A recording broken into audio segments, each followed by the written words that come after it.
साथियों, आज हम वाल्मीकि रामायण के बालकांड के 74वें सर्ग की कथा सुनेंगे। इस सर्ग में विश्वामित्र जी अपने आश्रम को लौट गए हैं और राजा जनक ने राजा दशरथ को अपने पुत्रों और पुत्रवधुओं के सहित विदा किया है। मार्ग में उन्हें परशुराम जी मिले हैं और परशुराम जी और राम जी के बीच संवाद प्रारंभ हुआ है। आप देखेंगे तो ये चरित्र श्री रामचरितमानस जी से थोड़ा सा अलग है। इसका कारण कल्प भेद है। यह इस कल्प के वाल्मीकि रामायण में जिस कल्प की कथा है उस कल्प में धनुष यज्ञ पूर्ण हो चुका है। धनुष यज्ञ के समय कोई भी राजा धनुष को नहीं तोड़ पाया। बाद में घूमते घूमते राम जी वहाँ पहुँचे हैं और उन्होंने धनुष को भंग किया है। तो उस सभा तो थी ही नहीं, तो वहाँ नहीं आए परशुराम जी।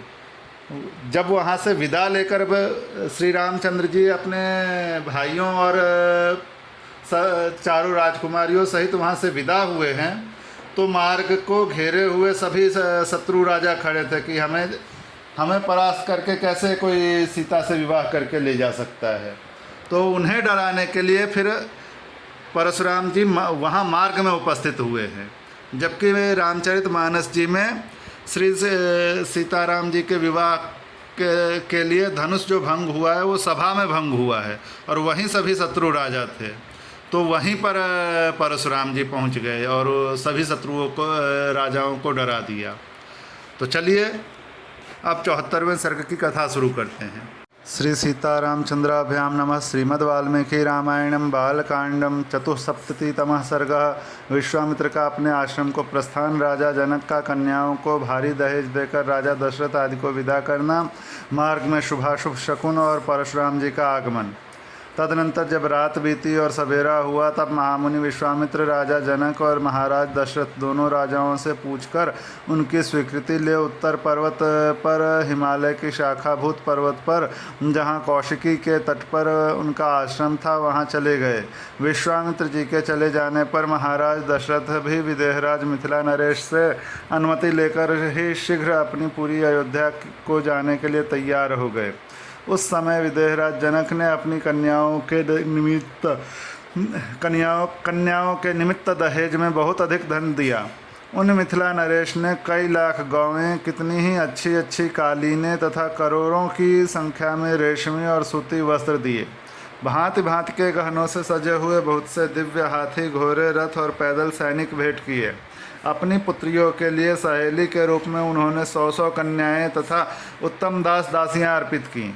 इन सबके अतिरिक्त राजा ने उन सबके लिए 1 करोड़ स्वर्ण मुद्रा, रजत मुद्रा, मोती तथा मूंगे भी दिए। इस प्रकार मिथिलापति राजा जनक ने बड़े हर्ष के साथ उत्तम उत्तम कन्या धन दहेज दिया। नाना प्रकार की वस्तुएं दहेज में देकर महाराज दशरथ की आज्ञा ले वे पुनः मिथिला नगर के भीतर अपने महल में लौट आए। उधर अयोध्या नरेश राजा दशरथ भी संपूर्ण महर्षियों को आगे करके अपने महात्मा पुत्रों, सैनिकों तथा सेवकों के साथ अपनी राजधानी की ओर प्रस्थित हुए।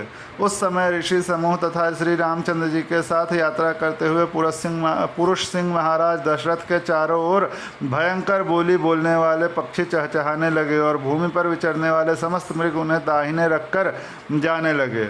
उन सबको देखकर राजसिंह दशरथ ने वशिष्ठ जी से पूछा, मुनिवर, एक ओर तो ये भयंकर पक्षी घोर शब्द कर रहे हैं और दूसरी ओर ये मृग हमें दाहिनी ओर करके जा रहे हैं। यह अशुभ और शुभ 2 प्रकार का शकुन कैसा? यह मेरे हृदय को कंपित किए देता है। मेरा मन विषाद में डूबा जाता है। राजा दशरथ का यह वचन सुनकर महर्षि वशिष्ठ ने मधुर वाणी में कहा, राजन, इस शकुन का जो फल है उसे सुनिए।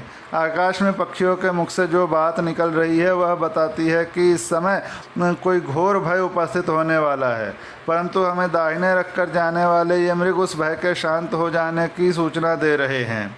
इसलिए आप यह चिंता छोड़िए। इन लोगों में इस प्रकार बातें हो ही रही थी कि वहाँ बड़े जोरों की आंधी उठी। वह सारी पृथ्वी को कंपाती हुई बड़े बड़े वृक्षों को धराशायी करने लगी। सूर्य अंधकार से आच्छन्न हो गए। किसी को दिशाओं का भान न रहा। धूल से ढक जाने के कारण वह सारी सेना मूर्छित सी हो गई।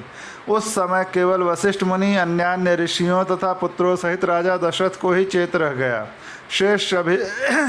शेष सभी लोग अचेत हो गए। उस घोर अंधकार में राजा की वह सेना धूल से आच्छादित सी हो रही थी। उस समय राजा दशरथ ने देखा, क्षत्रिय राजाओं का मानवर्धन करने वाले भृगुकुल नंदन जमदग्नि कुमार परशुराम सामने से आ रहे हैं। वे बड़े भयानक से दिखाई देते थे। उन्होंने मस्तक पर बड़ी बड़ी जटाएं धारण कर रखी थीं। वे कैलाश के समान दुर्जय और कालाग्नि के समान दुस्सह प्रतीत होते थे। तेजोमंडल द्वारा जाज्वल्यमान से हो रहे थे। साधारण लोगों के लिए उनकी ओर देखना भी कठिन था। वे कंधे पर फरसा रखे और हाथ में विद्युत गणों के समान दीप्तिमान धनुष एवं भयंकर बाण लिए त्रिपुर विनाशक भगवान शिव के समान जान पड़ते थे। प्रज्वलित अग्नि के समान भयानक से प्रतीत होने वाले परशुराम को उपस्थित देख जप और होम में तत्पर रहने वाले वशिष्ठ आदि सभी ब्रह्मर्षि एकत्र हो परस्पर इस प्रकार बातें करने लगे। क्या अपने पिता के वध से अमर्ष के वशीभूत हो ये क्षत्रियों का संहार नहीं कर डालेंगे?